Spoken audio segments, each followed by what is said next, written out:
बिस्मिल्लाहिर्रहमानिर्रहीम, अस्सलाम वालेकुम। विनेस स्पोर्ट के साथ आपका मेज़बान शहज़ादा मोइन नाज़िर है और आज हम बात करेंगे क्योंकि जहां पर कल जश्न आज़ादी जोश जज्बे के तहत मनाई गई और तो यहां पर सबसे इम्पोर्टेंट चीज़ थी अरशद नदीम का कराची के अंदर आना और बड़ा ज़बरदस्त इस्तकबाल हुआ गवर्नर हाउस पे अरशद नदीम का। और जिस अंदाज में उन्होंने बहुत सी चीज़ें, जहां इनामात की उनकी बरसात हो रही थी, पैसों की बरसात हो रही थी, वहां अरशद नदीम ने नौजवान तुलबा के लिए भी अपने तरफ से जो है ऐलान करते हुए दिखाई दिया और अरशद नदीम ने 100 जो है लैपटॉप है जो है तुलबा में तकसीम करने का ऐलान कर दिया। तो दूसरी तरफ वज़ीर आला सिंध मुराद अली शाह ने उन्हें 50 लाख रुपए इनाम देने का ऐलान किया और साथ साथ उनकी वालदा को न्यू ब्रांड गाड़ी भी तोहफे में पेश कर दी है। तो अरशद नदीम इस वक्त पाकिस्तान के हीरो बने हुए हैं और क्यों ना हो, क्योंकि उन्होंने पेरिस ओलंपिक्स में पाकिस्तान के लिए गोल्ड मेडल हासिल किया।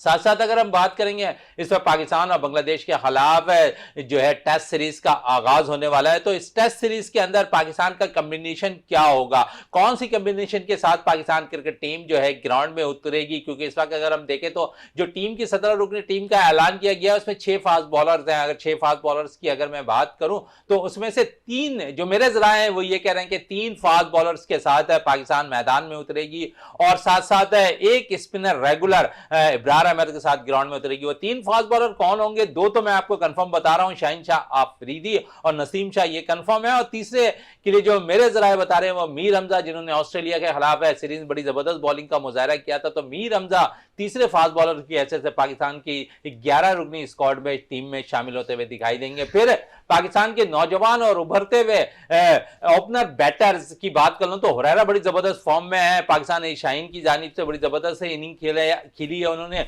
जहां पर उन्होंने 200 रन डबल सेंचुरी स्कोर की है। तो वहां पर उन्होंने डोमेस्टिक क्रिकेट के अंदर भी 300 रन की फिगर इनिंग खेलते दिखाई दिए हैं। तो अब्दुल्ला शफीक एक ऐसे ओपनर हैं जो पहले अगर देखा जाए तो उनकी जगह पक्की दिखाई देती है और अब्दुल्ला शफीक के साथ कौन ओपन करता है तो हुरैरा सबसे ज्यादा मजबूत उम्मीदवार नजर आ रहे हैं। और साथ साथ क्योंकि इस 17 रुकनी स्क्वाड के अंदर पाकिस्तान के टेस्ट बैट्समैन की बात करूं तो इमामुल हक शामिल नहीं है। इससे कबल इमामुल हक जो है ओपन किया करते थे।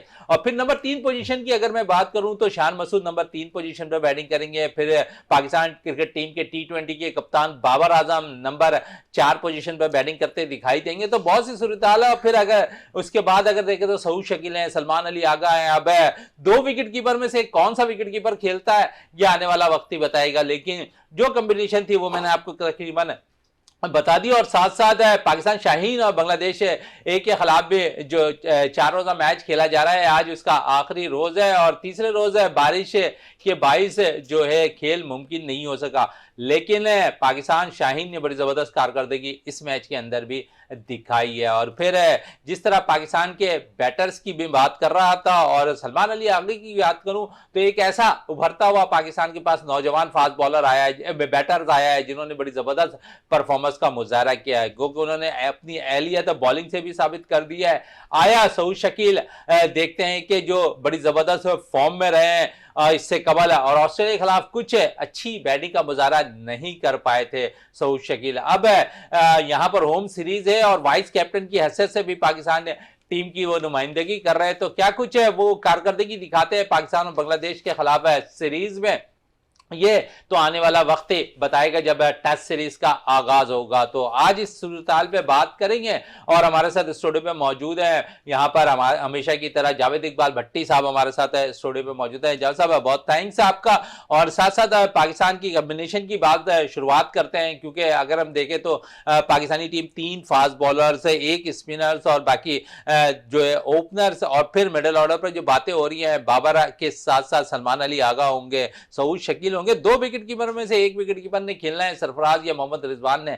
आया पाकिस्तान मैनेजमेंट दोनों विकेट कीपर को टीम में शामिल करती है या नहीं, ये तो आने वाला वक्त ही बताता हुआ दिखाई देगा जब टेस्ट सीरीज का आगाज होगा। लेकिन पाकिस्तान क्रिकेट टीम के हवाले से अगर हम बात कर ले तो पिंडी में जो मैच खेला जाना है 21 अगस्त से इस टेस्ट मैच का आगाज होगा और फिर जब ये टेस्ट सीरीज जब दूसरे टेस्ट में दाखिल होगी तो वो मैच होगा national bank cricket ground Karachi में। और नेशनल बैंक क्रिकेट ग्राउंड है कराची, इस वक्त तामीराती काम वहां पर हो रहा है, जिसके बाइस से जो दूसरा टेस्ट मैच खेला जाएगा पाकिस्तान और बांग्लादेश के दरमियान, वहां पर शायकीन क्रिकेट के लिए दाखला मना होगा, क्योंकि उस वक्त तामीराती काम जारी होगा। बड़ा जबरदस्त नक्शा इस वक्त है, अगर देखें तो नेशनल बैंक के क्रिकेट ग्राउंड का दिया गया है। बड़ी खूबसूरत स्टेडियम को तामीर किया जा रहा है और हम दुआ गो हैं कि जल्द से जल्द वो तामीर हो, फिर 2025 की चैंपियन ट्रॉफी की जो मैचेस हो वहां बड़ा दिलकश नजारा भी होता हुआ दिखाई दे। तो जावेद इकबाल भट्टी की तरफ आते हैं। जावेद साहब, कॉम्बिनेशन की बात करें तो पाकिस्तान, मैंने अपने जराये से बताया कि 3 फास्ट बॉलर से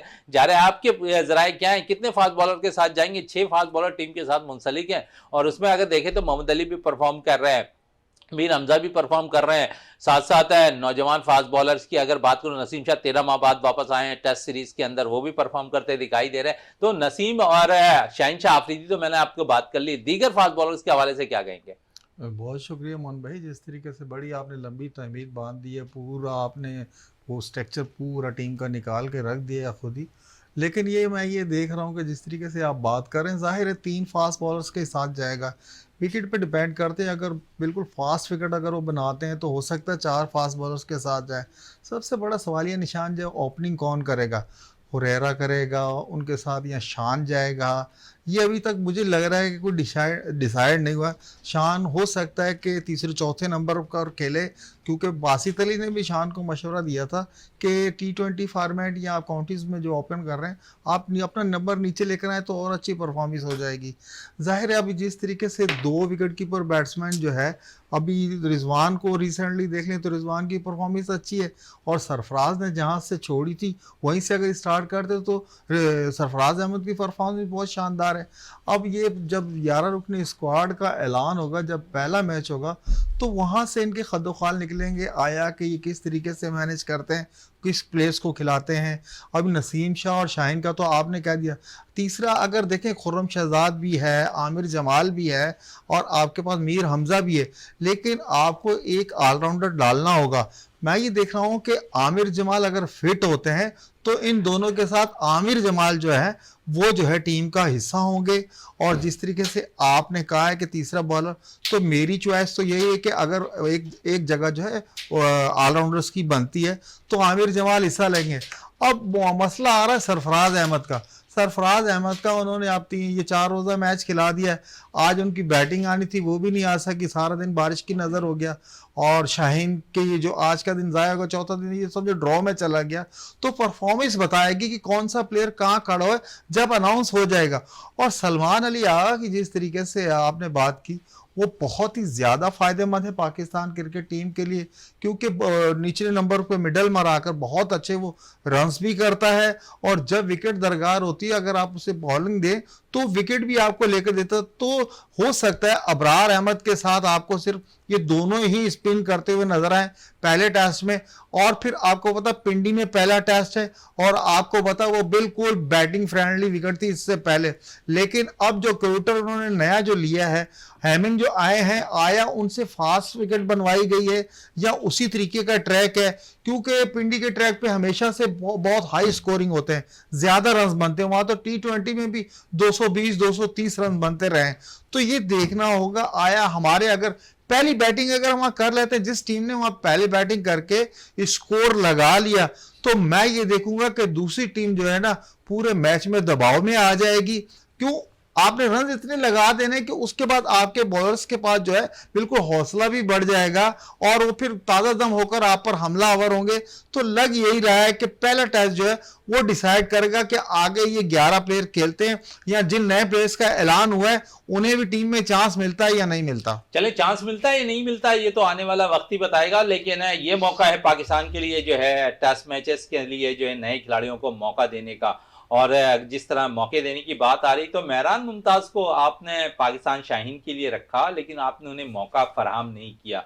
गो के बड़ा ज़बरदस्त लेफ्ट आर्म स्पिनर है और बड़ी ज़बरदस्त है, वहां पर ऑलराउंड कारकर्दगी भी मेहरान मुमताज दिखाते रहे हैं। चलें, इस पे तो और भी बात होगी नौजवान खिलाड़ियों के हवाले से, और स्टूडियो पे अब हमें ज्वाइन कर लिया है इकबाल मेमन साहब ने, स्पोर्ट्स एनालिस्ट है, वो हमारे साथ यहाँ पर तशरीफ रखते हैं। तो इकबाल साहब बहुत थैंक्स आपका। और साथ साथ जावेद साहब कह रहे हैं कि पहला जो टेस्ट मैच खेला जाएगा और कॉम्बिनेशन की बात करें तो कॉम्बिनेशन जो है 3 फास्ट बॉलर्स और 1 स्पिनर, और बाकी अगर हम देखें तो जावेद साहब कह रहे हैं कि 2 अगर विकेट कीपर के साथ चले जाएं और Sarfaraz Ahmed as a batter as a wicket keeper खेलें, Mohammad Rizwan as a fielding करते हुए एज ए बैटर खेलते हुए भी दिखाई दे तो सुदमन साबित हो सकता है पाकिस्तान के लिए, क्योंकि सरफराज बड़ी अच्छी बैटिंग करते हैं स्पिनर्स के खिलाफ। और दो स्पिनर्स अगर हम बांग्लादेश के देखें तो वो दोनों ही ग्राउंड में उतरेंगे, वो अपने फास्ट बॉलर पे इतना इंतजार नहीं करेंगे, अपने स्पिनर्स को ज्यादा तरजीह देंगे कि दोनों के दोनों स्पिनर्स खेलें। गो के पाकिस्तान की क्यूरेटर ने थोड़ी सी विकेट डिफरेंट बनाई हुई है, कोशिश है क्यूरेटर की कि फास्ट विकेट बनाई जाए पिंडी की,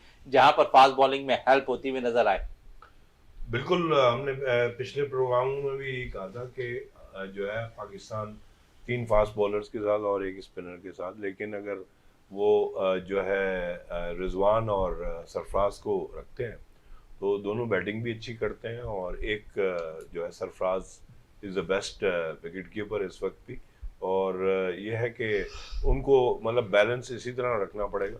बाकी जो नए खिलाड़ी हैं उनको भी ट्राई करें और उनको मौका दें, जो जिन्होंने पहले नहीं भी खेला उनको भी एक आधे को जो है मौका दें, क्योंकि देखें बांग्लादेश की टीम जो है ना वैसे कोई कमज़ोर टीम नहीं है और ना ही उसको कमज़ोर समझना चाहिए, लेकिन कंपैरेटिवली दूसरी जो अब इंग्लैंड की टीम है या वेस्ट इंडीज़ की टीम है या साउथ अफ्रीका की या ऑस्ट्रेलिया की, उनसे कदरे कमज़ोर हैं, तो उनके मुकाबले में हम नए खिलाड़ियों को जो है भरपूर तरीके से मौका दें, ताकि जो है उनको एक टेस्ट एंग्जाइटी जो है ना वो उनकी ख़त्म हो और इंटरनेशनल जो है उनको कैप मिले, ताकि जो है वो बेहतर कारकर्दगी दिखा सकें और अपने आप को एक्सप्रेस कर सकें, और पाकिस्तान का जो फ्यूचर है वो रोशन हो, क्योंकि हम जो है चैम्पियनशिप के लिए भी जा रहे हैं, टेस्ट चैम्पियनशिप के लिए, उसके भी पॉइंट्स हमें मिलेंगे, तो हमारे पास बेहतरीन मौका है। और मैं बिल्कुल इस चीज़ से जो है इंडोर्स करता हूँ कि पहले कोशिश करके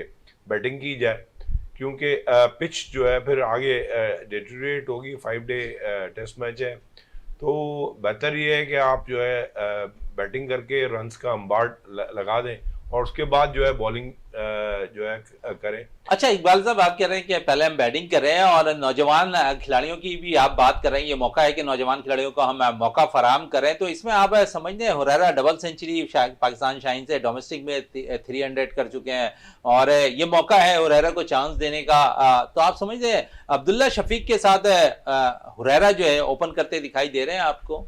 देखें, ये है कि ये डिपेंड करता है सेलेक्टर्स का कॉन्फिडेंस कितना है और उनका जो है इंटरनेशनल लेवल पे कितना कॉन्फिडेंस है, क्योंकि देखें अब्दुल्ला शफीक तो अब एक तजर्बेकार प्लेयर हो चुके हैं और हुरैरा एक नए हैं, तो उनको एक्सपोज करते हुए अच्छी बात है। अगर उनमें बहुत ज़्यादा पोटेंशियल है तो ये बेहतरीन मौका है, और बांग्लादेश के ख़िलाफ़, क्योंकि मैंने आपको कहा कि कंपैरेटिवली जो टीमें हैं दुनिया में उनमें ये कदरे कमज़ोर है, तो मैं समझता हूँ कि ये बेहतरीन मौका है। अच्छा, आपने कहा कदरे कमजोर है बांग्लादेश की एक टीम है और आप खुद इसी प्लेटफॉर्म पे बैठकर हमेशा यही कहते रहे हैं कि बांग्लादेश को आसान हरीफ नहीं समझना चाहिए और हम विकेट फास्ट बॉलिंग की बना रहे हैं, क्यूरेटर नए हमारे पास ऑस्ट्रेलिया से आए हुए हैं। आप समझ रहे हैं कि यहाँ पर हम 6 फास्ट बॉलर्स के साथ, जो मेरे जराए कह रहे हैं कि 3 फास्ट बॉलर्स के साथ हम मैदान में उतरेंगे, 1 स्पिनर होगा, इब्रार खेलेंगे,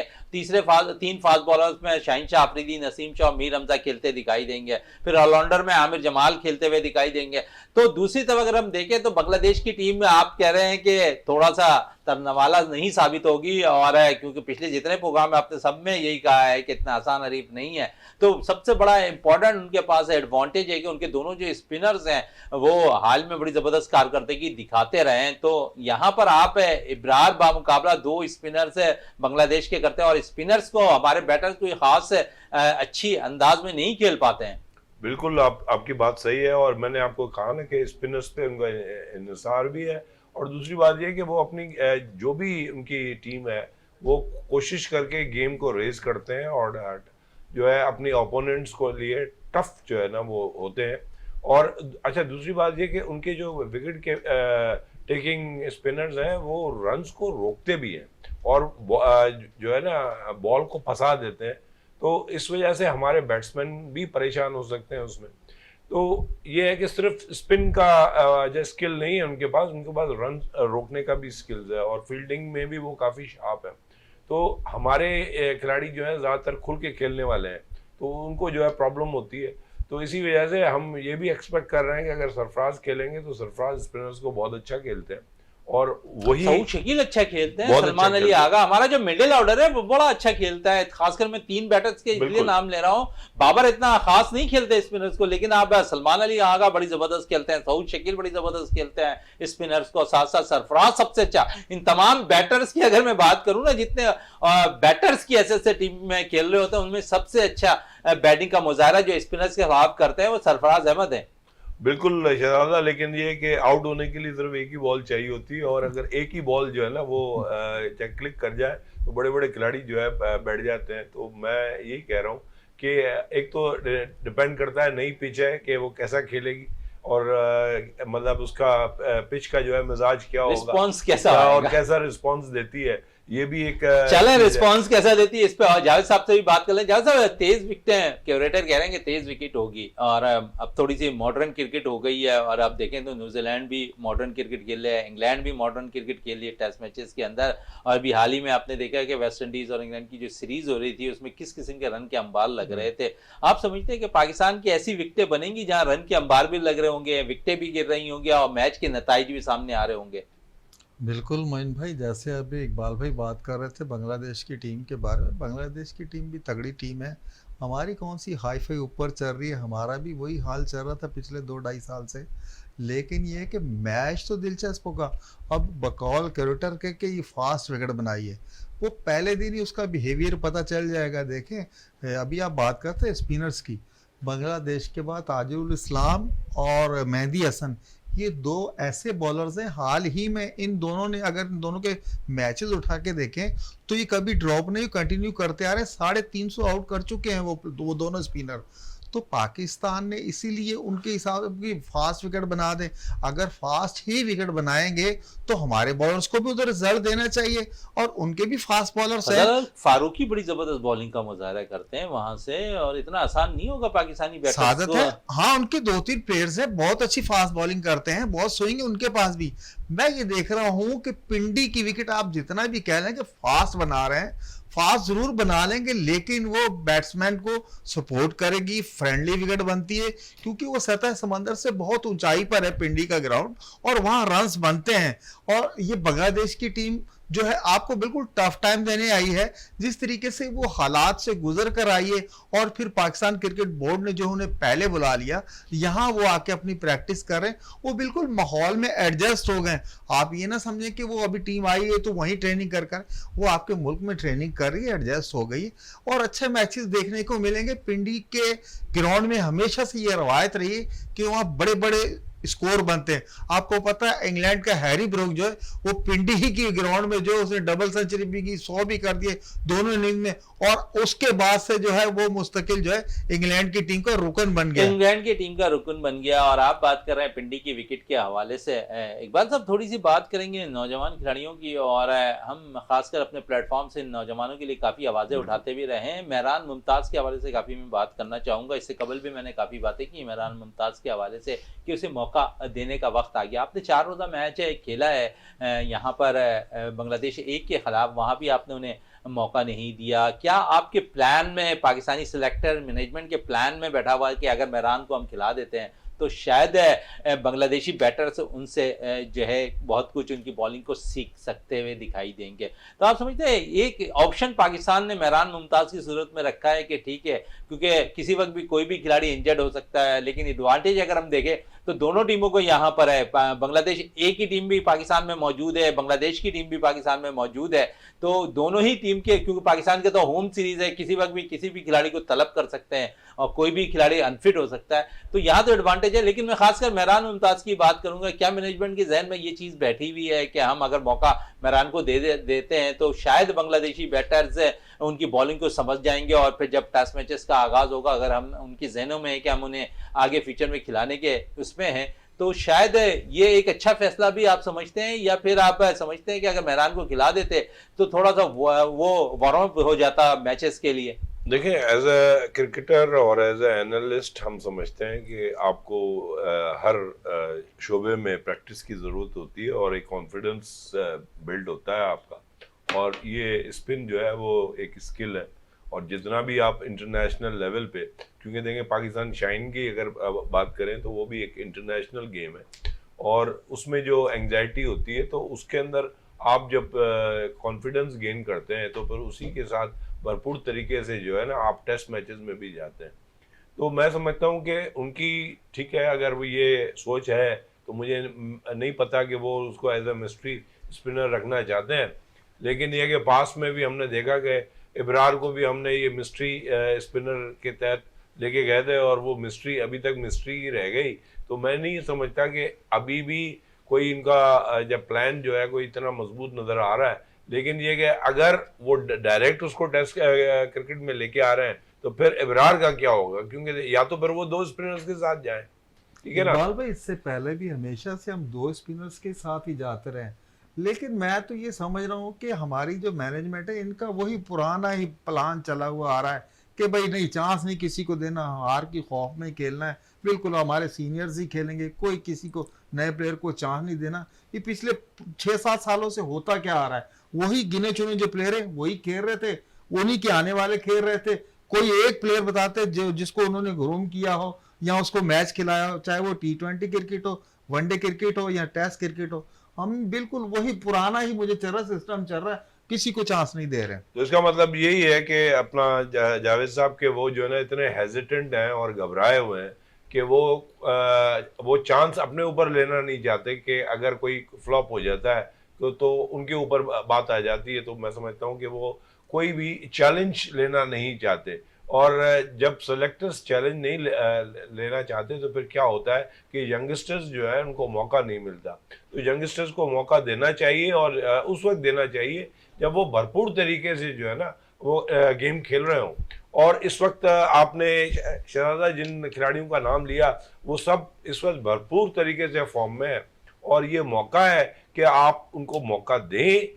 अपॉर्चुनिटी है, बांग्लादेश की टीम आई हुई है उसके खिलाफ, और वो भी होम ग्राउंड पे हम जो है उनको उनकी सलाहियत को चेक करें, उनके स्किल्स को जो है शार्प करें। तो ये मेरा जो मैसेज है वो यही है कि इनको मौका दिया जाए, अपॉर्चुनिटी दी जाए, ताकि जो है वो बेहतरीन तरीके से अपने आप को एक्सप्रेस कर सकें। अच्छा, फिर थोड़ी सी फास्ट बॉलिंग के शोबे की थोड़ी बात करें। आप कह रहे हैं कि नए नौजवान खिलाड़ी को मौका दिया जाए। मीर हमजा भी नए हैं, फास्ट बॉलर, क्वालिटी उनके अंदर मौजूद है, लेकिन मोहम्मद अली अच्छी परफॉर्मेंस दे रहे हैं। अभी हाल ही में पाकिस्तान सुपर लीग में अच्छी परफॉर्मेंस आई, पाकिस्तान शाहीन से अच्छी परफॉर्मेंस देते रहे हैं। तो ये मौका है कि आपने मीर हमजा को तो चेक कर लिया है, नसीम शाह भी 13 माह बाद है क्रिकेट में टेस्ट सीरीज में वापस आए हैं, तो आप समझते हैं कि नौजवानों को मौका देकर आप चेक तो कर सकते हैं। मोहम्मद अली अच्छी फॉर्म में अच्छी बॉलिंग कर रहे हैं, शाहीन का साथ रहेगा तो कुछ सीखने का मौका भी उन्हें मिलेगा मजीद। बिल्कुल शहजादा, जो है ना आपकी बात बिल्कुल सही है, और एक तरीके से ये बात इंडोर्स भी होती है कि हमारे जो मतलब जो है फास्ट बॉलर्स हैं, जिसमें शाहीन तो चलें स्टैंड आउट करते हैं, लेकिन दूसरे जो है वो ठीक है, वो एक बैलेंस तो डेवलप करते हैं, लेकिन ये कि हमारे पास अभी भी वो एक्स्ट्रा ऑर्डिनरी वसीम अकरम या वकार यूनिस या शोएब अख्तर या इमरान खान, इस तरह के बॉलर्स जो हैं उनकी अभी वो हमें नजर ये तो नहीं वो आ रहे। बॉलर्स थे इकबाल साहब है जो किसी भी विकेट पर आप उन्हें खिला दें विकेटों के अंबार लगा देते थे, लेकिन यही बात आप कह रहे हैं कि इनमें वो क्वालिटीज नहीं है कि अगर विकेट इनको हेल्प नहीं करेगी तो शायद विकेट लेना भी इनके लिए बड़ा मुश्किल है। तो मैं आपकी वाली बात को इंडोर्स करता हूँ कि खिलाड़ियों को जो है मौका दिया जाए, हो सकता है इनमें से ही कोई ऐसा खिलाड़ी निकल आए। और देखिए, मैं आपको एक चीज बता दूं कि कुछ खिलाड़ी जो होते हैं वो बड़े गेम के लिए होते हैं, और वो जब बड़े गेम में आते हैं तो उनकी परफॉर्मेंस जो है ना शाइन करती है, जिसमें आमिर जमाल ने हमें काफ़ी जो है ना जब मौका दिया है, हालांकि उनकी स्पीड इतनी ज़्यादा नहीं है जितनी होनी चाहिए, लेकिन उनके अंदर एक फ्यूल है, उनके अंदर एक एनर्जी है, वो अपना जो है ना वो फ्यूल जो है उस पर दिखाते हैं, और उनके अंदर फ्यूल एंड फायर बहुत ज़्यादा है। वो जो है डरते नहीं है बाउंसर्स कराते हुए, उनको अगर छक्का लग भी जाए तो फिर दूसरी भी उसकी आती है। तो वो फ्यूल जो है वो हमारे फास्ट बॉलर्स में नज़र नहीं आता जो आमिर जमाल में है। हो सकता है कि वो दूसरे फास्ट बॉलर्स में हो, हमारे यंगस्टर्स के बड़े रिजेक्ट कर दिया इन्होंने तमाम ही तीनों बॉलर्स को, जावेद इकबाल भट्टी साहब, और कह रहे हैं कि वो क्वालिटीज नहीं हमारे उन फास्ट बॉलर्स के अंदर। मैंने 3 जो नाम इनको गिराए, ये आमिर जमाल को बड़ा जो है एक्सपायर करते हुए दिखाई दे रहा है। कह रहे हैं कि आमिर जमाल वो बॉलर है जो पाकिस्तान के लिए किसी भी विकेट पर विकेट लेने की सलाहियत रखता है। मैंने इससे माजी की बात की जिन फास्ट बॉलर्स की, तो आया वो जैसी भी विकेटें होती थी वो फास्ट बॉलर्स है उस कंडीशन से हम हो जाते थे और विकेटों के अंबार लगा देते। पाए। ये बात तो हकीकत है कि यहाँ पर अगर हमारे जो नौजवान इस वक्त जो फास्ट बॉलर्स हैं, अगर इनको विकेट थोड़ी हेल्प नहीं करती तो ये शायद विकेट लेने से भी कासिर नजर आते हैं। तो आप समझेंगे कि इन्होंने तो एक आमिर जमाल का नाम ले लिया, और आप भी कुछ देर कबल आमिर जमाल के हवाले से हिमायत में बात कर रहे थे कि आमिर जमाल का होना टीम में जरूरी है एज ए ऑलराउंडर। तो हम भी यही कह रहे हैं कि आमिर जमाल जरूर 11 रुकनी स्क्वाड में शामिल होंगे, उनकी परफॉर्मेंस भी ऐसी है कि उन्हें शामिल होना चाहिए। लेकिन मैं खासकर मोहम्मद अली की बात कर रहा हूं, जिन्हें मौका देने की जरूरत है। हम किस तरह अपने नौजवान फास्ट बॉलर को चेक करें? मीर हमजा हमने चेक कर लिया है, नसीम शाह 13 माह बाद आए हैं, गो के शाहीन की तरफ से अच्छी बॉलिंग का मुजाहरा वो कर चुके हैं, लेकिन ये मौका है कि यहाँ पर वो थोड़ा सा जो है ना नौजवान खिलाड़ी को मैनेजमेंट मौका दे दे। मोहम्मद अली अगर बाहर बैठे तो मोहम्मद अली को मौका फराहम कर दे, तो एक अच्छा साइन रहेगा, बजाय इसके कि आप मीर हमजा को मैच खिलाएं। जी मोइन भाई, आप बिल्कुल जिस तनाजुर में आप कह रहे हैं बिल्कुल अच्छा कह रहे हैं। बांग्लादेश की टीम आई हुई है, मोहम्मद अली ने आपको पता डोमेस्टिक में बहुत ज़बरदस्त बॉलिंग की है, 43 विकेट लास्ट सीजन में ले चुका है। फिर खुर्रम शहजाद है, आप इनको कब चांस देंगे? बात वहीं आती है, आपने सिर्फ इनको ग्रूम जितना करना था वो ग्रूम हो चुके, अब ये दस्तक दे रहे हैं मैन टीम में आने के लिए। देखें, आपने बिल्कुल सही बात की, शाहीन शाह अफरीदी को अगर शुरू के स्पेल में अगर विकेट मिल जाती है तो वो बिल्कुल हावी हो जाता है चढ़ दौड़ता मुखालिफ बैट्समैन पर। लेकिन अगर शुरू में उसे विकेट ना मिले, फिर शहनशाह अफरीदी को, वो चाहे T20 हो, चाहे वनडे फॉर्मेट हो, चाहे टेस्ट हो, कभी आपने नहीं देखा हो कि बाद के स्पेल में आकर अगर रिवर्स स्विंग कर रहा है या बॉल पुरानी होगी तो विकेट है। ये चीज़ें इनके क्रेडिट पे अभी नहीं आई। नसीम शाह है, वो अपनी स्ट्रेंथ से अब आउट कर रहा है, वो अपनी वैरायटियों से आउट कर रहा है। लेकिन ये ऐसी सीरीज है, आपकी होम सीरीज है, आपको मोहम्मद अली को भी आजमाना चाहिए, खुर्रम शहजाद को भी खिलाना चाहिए। और आपने जैसे आमिर जमाल की बात करें, आमिर जमाल को एक यानी कि ऑलराउंडर के रूप में जो है आपको टीम में रखना चाहिए। वो आपको बैटिंग करने की भी सलाहियत रखता है। बैटिंग आमिर के साथ साथ खुर्रम शहजाद भी अच्छी करते हैं, खुर्रम शहजाद भी अच्छी बैटिंग कर लेता है। तो मैच भाई, अगर आपने चांस देना है, लड़कों को ग्रूम करना है, अभी अपनी पीक पर है सारे प्लेयर्स, अगर आप इनको और रिदम इसलिए है कि पाकिस्तान शाहीन की तरफ से ये तमाम मैचेस खेलते हुए आ रहे हैं, बिल्कुल तमाम मैचेस खेलते हैं रिदम में, और अपनी पीक टाइम पे सारे बहुत अच्छी परफॉर्मेंस दे रहे हैं। मेहरान मुमताज भी बहुत अच्छी परफॉर्मेंस दे रहा है। लेकिन बात वहीं आती है कि इनको मैनेजमेंट चांस कब देगी, कब कौमी टीम के दरवाजे इन पे खुलेंगे, या जो चलता आ रहा है सिस्टम कि वही जो एक पूल बना हुआ प्लेयर्स का, जैसे हम वर्ल्ड कप का भी 6 महीने पहले बता सकते थे कि कौन कौन से प्लेयर वर्ल्ड कप खेलेंगे, कौन से नहीं खेलेंगे। इन चीज़ों से जब तक आप नहीं निकलेंगे, जो प्लेयर्स को डिजर्व कर रहे हैं उन्हें आप चांस नहीं देंगे, तो आप क्रिकेट की बेहतरी के लिए क्या कर रहे हैं? क्रिकेट तो वही खड़ी रहेगी, टीमें आती रहेंगी जाती रहेंगी, लेकिन हमारी क्रिकेट को जो पिछले कुछ मतलब सालों से जो नुकसानात हुए, अब ये टाइम है उसे रिकवर करने का। आपको चाहिए कि उन लड़कों को चांस दें और अपना रिकवर करें। जहां आपकी पहले जो साख बनी हुई थी, आप वहीं पर आकर खड़े हो, दोबारा वहीं पर खड़े हो जाएं। लेकिन इससे कबल अगर हम थोड़ी बात करें, जब वर्ल्ड कप हम हार कर आए थे और मैचेस, तो उसके बाद ये बड़े तासुरात आ रहे थे सामने की जो बांग्लादेश के खिलाफ सीरीज होगी टेस्ट मैचेस की, उसमें हम सीनियर खिलाड़ी को आराम का मौका देंगे, लेकिन ऐसा हुआ नहीं। तमाम ही सीनियर खिलाड़ी इस वक्त टीम में मौजूद हैं 17 रुकनी स्क्वाड के अंदर। तो बहुत सी टीमें आप देख लें उठाकर, अगर मिसाल अगर देख लें तो हम बराबर वाले मुल्क की दे दें भारत की, तो वो भी अपने सीनियर्स को आराम का मौका देते हैं। बेशक उनके अंदर हार का खौफ है, वो अगर निकाल दे तो हर चीज़ आसान हो जाती है, और लेकिन मैनेजमेंट शायद और कप्तान शायद इस हार के खौफ को दिल में बैठाया हुआ है उन्होंने, और कोई भी एडवांटेज लेने से कतराते हुए नजर आते हैं इकबाल साहब। बिल्कुल, मैं आपको यही चीज़ कहना चाह रहा था कि देखें, पीसीबी के अंदर अगर कोई बोल्डनेस होगी और चैलेंज लेने की सलाहियत होगी, तो फिर वही चीज़ आपको सेलेक्टर्स में नजर आएगी, और सेलेक्टर्स को जो है फिर वो खिलाड़ियों में नजर आएगी। तो आप जो है वो बोल्ड डिसीजन नहीं कर पा रहे, वो घबराहट उनमें नजर आ रही है, वो चैलेंजेस वो नहीं लेना चाहते, क्योंकि उनको ये डर है कि कहीं, और क्या है कि वर्ल्ड कप के बाद आपने देखा कि खिलाड़ियों की तो सर्जरी नहीं हुई, लेकिन सेलेक्टर्स के हवाले से सर्जरी हुई है, तो एक घबराहट तो है, एप्रीहेंशन तो है। तो अब वो बोल्ड डिसीजन करना नहीं चाह रहे, वो ट्राइड हॉर्सेस, जिन घोड़ों को पहले ट्राई किया हुआ है उन्हीं को वो लेके आना चाहते हैं। देखिए, मैं शाहीन शाह अफरीदी या नसीम शाह या इवन मीर हमजा से कोई भी उनके साथ मेरा इख्तिलाफ नहीं है, लेकिन मैं आपको एक बात बता दूं कि जो हमारी जो गैलेक्सी है फास्ट बॉलर्स की, जिसमें हम फजल महमूद से शुरू करते हैं, खान मोहम्मद है, उसके बाद सरफराज है, इमरान खान है, आसिफ मोहम्मद आसिफ है, और आपके शोएब अख्तर हैं और वसीम अकरम है, है। वकार है, इवन मैं आकिब जावेद को भी उनके मतलब जो है सेकंड स्ट्रिंग और फर्स्ट स्ट्रिंग के बीच में रखता हूँ। तो मैं वही कह रहा हूँ कि इनके अंदर अभी शायद थोड़ा सा टाइम चाहिए, लेकिन हमारे पास अगर दूसरे फास्ट बॉलर भी इन्हीं की तरह हैं तो उनको मौका दिया जाए तो शायद बड़े ओकेजन्स पे वो बेहतर कारकर्दगी दिखा सकें। और हमने आमिर जमाल को देखा ऑस्ट्रेलिया में भी कि वो दिल वाला बॉलर है, और आपको दिल वाले बॉलर्स चाहिए, फास्ट बॉलर्स जो है डरे नहीं, पिटने के लिए कोई वो मसला नहीं है, लेकिन ये कि वो कोशिश करें। हाँ, उनके लिए आपको फील्डर्स भी अच्छे चाहिए जो कैच कर सकें।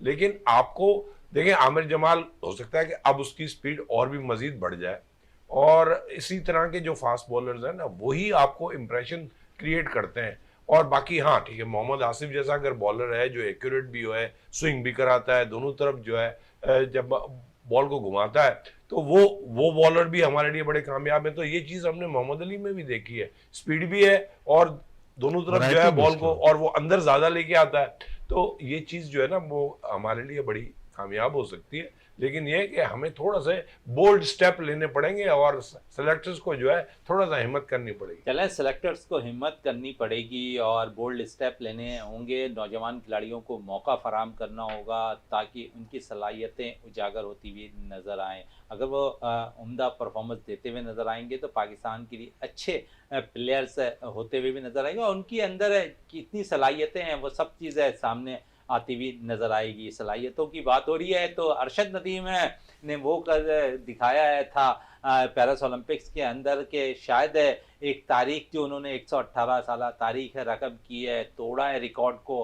अब शायद ही उसके रिकॉर्ड को अरशद नदीम को कोई तोड़ पाए। और अरशद नदीम गो के कराची पहुंचे और कराची पहुंचने पर बड़ा ज़बरदस्त इस्तकबाल हुआ उनका, और फिर गवर्नर हाउस भी गए, वहाँ भी भरपूर तौर पर उन्होंने एंजॉय भी किया, और एक बड़ी तादाद वहाँ पर शहरियों की मौजूद थी उनके इस्तकबाल के लिए गवर्नर हाउस में। और गवर्नर हाउस की अगर बात करूं तो जहां पर इनामात की अरशद नदीम पर बरसात हो रही थी, पैसों की बरसात हो रही थी, वहां अरशद नदीम ने खुद नौजवान तलबा के लिए जो ऐलान किया है वो काबिल कदर है। और उन्होंने 100 तलबा के लिए जो है ना बाकायदा तौर पर लैपटॉप का ऐलान कर दिया। खुद उन पर बरसात हो रही है इनामात की, तो उन्होंने ये हुनर जो है अपना, जो नौजवान तलबा और तालबात होते हैं उनके लिए 100 लैपटॉप का ऐलान कर दिया। तो खुशाइन चीज़ है। लेकिन दूसरी तरफ जहां इनामात की बरसात हो रही है वहां वजीर आला सिंध मुराद अली शाह ने भी उन्हें 50 लाख रुपए देने का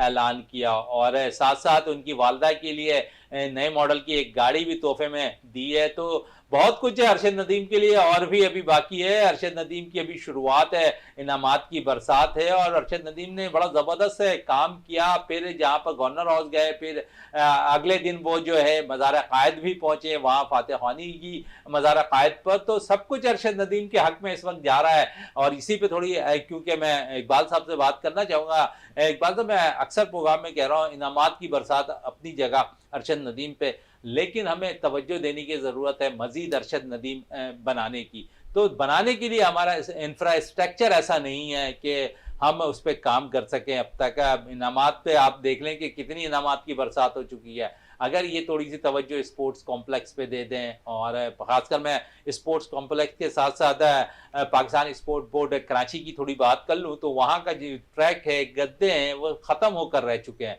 तो कुछ पैसे गवर्नमेंट यहाँ पर भी लगा दे तो कुछ अच्छे प्लेयर्स बन सकते हैं जो नेशनल सतह पे तो परफॉर्मेंस देते ही हैं, इंटरनेशनल सतह पे अगर उन्हें मौका फराम किया दिया जाए तो और भी गोल्ड मेडल आ सकते हैं। बिल्कुल। मैं समझता हूँ कि इसका तरीक़ेकार यही होना चाहिए था। शहजादा साहब, आपने बड़ा ज़बरदस्त पॉइंट रेज किया है कि ये जो हमारे जो खिलाड़ी अपनी मेहनत से एक मकाम हासिल कर जाते हैं, तो हमारे जो भी लोग हैं वो उनके पीछे खड़े हो जाते हैं, फ़ोटो खिंचवाना शुरू हो जाते हैं, उनको इनामात धड़ाधड़ देना शुरू कर देते हैं। उन लोगों को भूल जाते हैं जो पाइपलाइन में ऑलरेडी है, और उनके ऊपर मेहनत करें, उनके ऊपर पैसा खर्च करें, और वो जो है ऊपर आए। और वो, क्योंकि देखें एक चीज़ तो आपकी ऑलरेडी हो चुकी, और उसके बावजूद आप जो है पैसा तो वहाँ पे तो खर्च कर ही रहे हैं। लेकिन ये कि जिस तरह आपने कोचिंग सेंटर की बात की, या कोई भी स्पोर्ट्स कॉम्प्लेक्स है वहाँ पे काम करें, हैदराबाद का नया स्टेडियम है वहाँ पे काम करें, और आप देखें कि आपके जो बहुत सारे खिलाड़ी हैं, लियारी में हैं, क्लम्स में बहुत सारे खिलाड़ी हैं जो आपका इंतजार कर रहे हैं, आपकी सपोर्ट का इंतजार कर रहे हैं। स्ट्रीट बॉयज जो हैं वो उन्होंने फुटबॉल में बड़ी कारकर्दगी दिखाई है। तो हर खिलाड़ी को सपोर्ट की ज़रूरत है, आप उन खिलाड़ियों को दें। एक शख्स को आपने, ठीक है उसने गोल्ड मेडल लिया है, तो दूसरे भी गोल्ड मेडल ले सकते हैं, उनको भी सपोर्ट की ज़रूरत है। और आप जो है कोशिश करें कि जो भी इंटीरियर सिंध है, इंटीरियर पंजाब है, या जो दूसरे भी जो 2 सूबे हैं, वहाँ पे भी आप रूरल एरियाज में डेवलपमेंट करें स्पोर्ट्स की। आप भूल जाते हैं उन लोगों को, हालांकि उन्हीं लोगों से आप वोट लेके आए होते हैं और उसके बावजूद जो है भूल जाते हैं। तो ये सारी चीज़ें जो है ना आपको ख्याल करना पड़ेगा। और आपके जो बजट्स हैं, आपके पास जो अमाउंट है, उसका फोकस जो है वो उन इंफ्रास्ट्रक्चर्स पे होना चाहिए जिसमें ज़्यादा से ज़्यादा जो हमारी पॉपुलेशन है वो उसका फ़ायदा उठा सके और हम ज़्यादा से ज़्यादा जो है अरशद हमीद जो है पैदा कर सके। बिल्कुल, ज़्यादा से ज़्यादा अरशद नदीम पैदा कर सकें। जावेद इकबाल भट्टी की तरफ आते हैं, इसी से मुंसलिक चल लेते हैं। जावेद साहब, आप समझते हैं जहाँ इनामात की बरसात है वहाँ इस चीज़ पे भी हमें करने की ज़रूरत है, जो ग्राउंड्स हैं उनको आबाद करने की ज़रूरत है, उनको फैसिलिटीज़ खिलाड़ियों को देने की ज़रूरत है। अगर ये सारी चीज़ें देंगे तो हज़ारों अरशद नदीम पाकिस्तान के अंदर मिल सकते हैं। जी मोइन भाई, ये बारिश का पहला कतरा है जो अरशद नदीम ने जो ये गोल्ड मेडल लिया है, और जिस तरीके से पूरे मुल्क में पजीराई मिल रही है अरशद नदीम को, तो इंशाल्लाह मैं देख रहा हूँ कि जिस तरीके से गवर्नर साहब ने सिंध में इस्तकबाल किया है अरशद नदीम का, और फिर देखें ये होता है प्लेयर जो ग्रास रूट लेवल से मेहनत करके आता है ना, वो प्लेयर होता है। और उसने ये साबित कर दिया है, वहाँ गवर्नर हाउस में ऐलान कर दिया है कि मैं अपनी तरफ से 100 लैपटॉप दूंगा तलबा को। देखें ग्रास रूट लेवल का ये होता है, उसको पता है कि मैं कितनी मुश्किलों से जो है इस मकाम तक पहुंचा हूँ। तो इससे पहले भी हमारे प्लेयर देखे, क्रिकेट हॉकी बहुत पैसा कमाया, स्क्वैश बहुत पैसा कमाया, कभी आपने ऐसा ऐलान किसी प्लेयर से नहीं सुना होगा। और फिर आपको पता है वजीर आला जब मुराद अली शाह ने, देखे सिंध की धरती आपको पता हमेशा से पूरे पाकिस्तान में नहीं बल्कि दुनिया जानती है, अगर मेहमान नवाजी के हवाले से अगर कोई जगह है तो वो पाकिस्तान का सूबा सिंध है। यहाँ के लोग बिल्कुल आपके लिए बिल्कुल बाहें खोल देते हैं। और जिस तरीके से अरशद नदीम के लिए ऐलान किया 50 लाख का मुराद अली शाह ने, सिंध गवर्नमेंट ने, और फिर उसके बाद सबसे बड़ा अहम देखें ये होता है मेहमान और उनकी वालदा के लिए जो एक गाड़ी का ऐलान किया है ना, वो कहता हूं कि सिंध गवर्नमेंट का बहुत ही जबरदस्त इकदाम है। क्योंकि अगर आप उसकी वालदा को भी वही इज्जत दे रहे हैं, ये हमारी सकाफत है, सिंध की सकाफत है। तो देखें ये बहुत बड़ा इनाम है जो मुराद अली शाह ने उनकी वालदा के लिए भी गाड़ी का अनाउंस किया।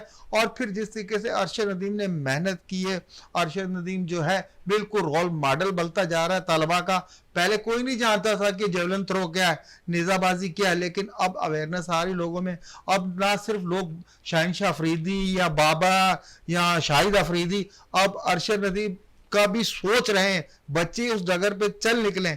तो ये सारी चीजें पाकिस्तान के लिए अच्छा, आपने बड़ी अच्छी बात की, शहनशाह अफरीदी, बाबर आजम। और दूसरी तरफ अगर हम देखें तो यहाँ पर सपोर्ट करने के लिए तैयार हो गए हैं पाकिस्तान के लेजेंडली फास्ट बॉलर, स्विंग के सुल्तान वसीम अकरम भी अब अरशद नदीम के लिए बहुत से कलमात अदा कर रहे हैं अच्छे। और वो कह रहे हैं कि वो काम कर दिया अरशद नदीम में जो शायद क्रिकेटर्स भी सालों तक सोचते हैं। बिल्कुल मोइन भाई, अभी देखें ये अभी वसीम अकरम का और प्लेयर्स को भी कहना होगा। जिस तरीके से अरशद का जिस दिन मुकाबला था फाइनल, उस दिन कई प्लेयर्स के जैसे आपने देखा होगा प्रोमो चल रहे थे। कौमी टीम बाकायदा अरशद नदीम के उस दिन जो मैच इवेंट चल रहा था उसको एक रूम में बैठकर देख रहे थे और खुशियां मना रहे थे। बिल्कुल खुशियां मना रहे थे। वही ना, देखिए बड़े बड़े लेजेंड कह रहे हैं कि हम जब से देखें ना 77 साल तारीख में जो बंद पाकिस्तान की तरफ से कोई एक इंफरादी शख्स नहीं कर सका, वो इस लड़के ने कर दिखाया। एक माँ ने एक ऐसा बेटा जन्म दिया जिसने पाकिस्तान के नाम के साथ गोल्ड मेडल रखवाना शुरू कर दिया। और 206 ममालिकों, और फिर आप 62वें नंबर पर हो, और आपके हमसाए जो है इतने बड़े दस्तों के साथ भी जो है 71वें नंबर पर, तो हमें फख्र तो प्राउड तो करना होगा ना अरशद पे। ये सारी चीजें अरशद ने की है। और उसे इनामात का जो सिलसिला है ये अभी समझो, वो कहते हैं ना पार्टी शुरू हुई है, ये अभी शुरू हुई है, देखिएगा आगे आगे। चलें पार्टी अभी शुरू हुई है और कितनी इनामात की बरसात अरशद नदीम पर होती है ये वहां आने वाला वक्त ही बताएगा। और सिलसिला भी इस वक्त इनामात की बरसात का है, पैसों की बरसात का, और सब कुछ अरशद नदीम के हक में है। और अरशद नदीम इस वक्त इनामात की बरसात में खेलते हुए दिखाई दे रहे हैं और साथ साथ उन्होंने मेहनत की है। उन्होंने पाकिस्तान के सब्ज हिलाली परचम को लहराया है उन 206 ममालिक के अंदर जहां पेरिस ओलंपिक्स में वो जो है टीमें शिरकत कर रही थी। तो उनका हक बनता है, उनको सपोर्ट करने की ज़रूरत है। लेकिन दूसरी तरफ हमें अरशद नदीम जैसे और भी प्लेयर्स निकालने की ज़रूरत है।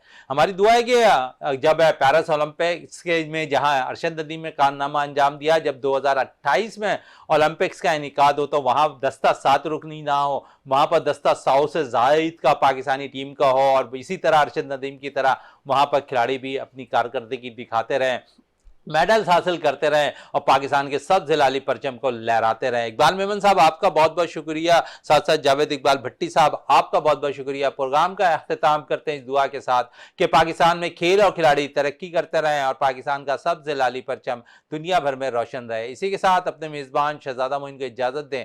पाकिस्तान जिंदाबाद।